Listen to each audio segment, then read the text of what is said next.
भारत के ये छपरी रैपर्स कमाते हैं कुमार सानू और अरिजीत सिंह से 10 गुना ज्यादा पैसा। नंबर 3, तो खुद को बहुत बड़ा रैपर समझता है, लेकिन असल में है छपरियों का सरताज। आवाज ऐसी कि कान के पर्दे फट जाएंगे, न सुर का पता न ताल का, फिर भी खुद को समझते हैं सिंगर। रंग बिरंगे कपड़े पहनकर करते हैं हवाबाजी, रानू मंडल और ढींचक पूजा को देते हैं आवाज में टक्कर। फटी हुई बांस की तरह है आवाज, फिर भी घूमते हैं पर्सनल जेट और प्लेन में। बॉलीवुड मूवी में गाना गाने के लिए लेते हैं करोड़ों रुपए। चिड़िया के घोंसले की तरह रखते हैं बाल। लिस्ट में एक बड़ा रैपर भी है शामिल। चलिए जानते हैं उन रैपर्स के बारे में जो बन चुके हैं इंडियन यूथ के डिप्रेशन की वजह।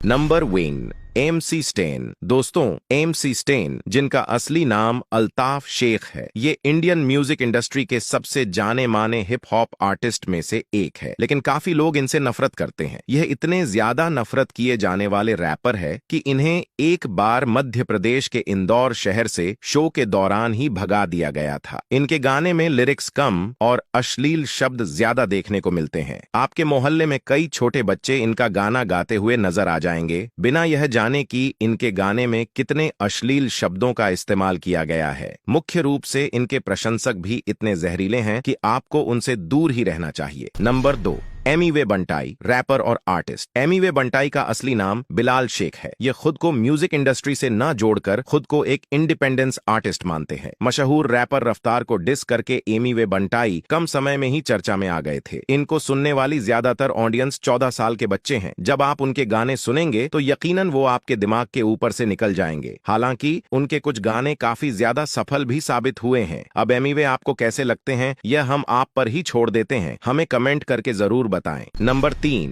बादशाह। बादशाह अपने Indian hip hop, rap, Bollywood और पंजाबी म्यूजिक के लिए जाने जाते हैं। बादशाह छपरी रैपर्स की लिस्ट में सबसे आगे आते हैं और शायद इसी वजह से इन्हें डोरेमोन वाला जियान भी कहा जाता है। वैसे टोनी कक्कर और बादशाह में एक बात समान है, इनको हेट करने वाले लोगों ने इन्हें और भी ज्यादा मशहूर बना दिया है। अगर आप बादशाह के लिरिक्स पर ध्यान देंगे तब आपको कुछ भी समझ में नहीं आने वाला है। हालांकि उनके गाने की सजावट के चलते वे थोड़े सुनने लायक जरूर लग सकते हैं। नंबर 4, ढिंचैक पूजा। दोस्तों, ढिंचक पूजा छपरी रैपर्स की लिस्ट में सबसे आगे आती है। ये वही है जो रातों रात अपने एक ही गाने से फेमस हो गई थी। अगर आप इनका रैप सॉन्ग सुनेंगे तो आपको यकीनन म्यूजिक से ही नफरत हो जाएगी। आवाज ऐसी है कि कान के पर्दे फटने लग जाते हैं। गाने में ना ही कोई लिरिक्स होता है और ना ही कुछ, और ये बस अपनी धुन में गाती रहती है। ढिंचैक पूजा साल 2017 में अपने गाने सेल्फी मैंने ले लिया आज से फेमस हुई थी। इनके एक ही सॉन्ग ने इन्हें भारत का सबसे बड़ा छतरी रैपर घोषित कर दिया गया था। नंबर 5, ओम प्रकाश मिश्रा। दोस्तों, ओम प्रकाश मिश्रा सामान्य तौर पर रैप किंग के नाम से भी जाने जाते हैं, लेकिन नहीं इन्हें रेप के बारे में कुछ पता है और ना ही म्यूजिक के बारे में, और ये भी उन्हीं रैपर्स में से आते हैं जो रातों रात फेमस हो गए थे। अगर आप इनका नाम गूगल करके देखेंगे तब आपको उनके नाम के साथ cringe pop singer and YouTuber लिखा हुआ दिखाई देगा। वैसे तो ओम प्रकाश मिश्रा ने कोई भी सफल गाना अब तक नहीं दिया है, लेकिन ये फिर भी अपनी चर्चा को लेकर बिग बॉस जैसे बड़े शो का हिस्सा बन चुके हैं। ये अब तक कई कंट्रोवर्सी का हिस्सा बन चुके हैं, लेकिन फिर भी यह एक सफल सिंगर साबित नहीं हो पाए। ये थी भारत के सबसे रैपर्स की लिस्ट। अगर आपके दिमाग में भी किसी रैपर का नाम आ रहा है तो हमें कमेंट करके जरूर बताएं।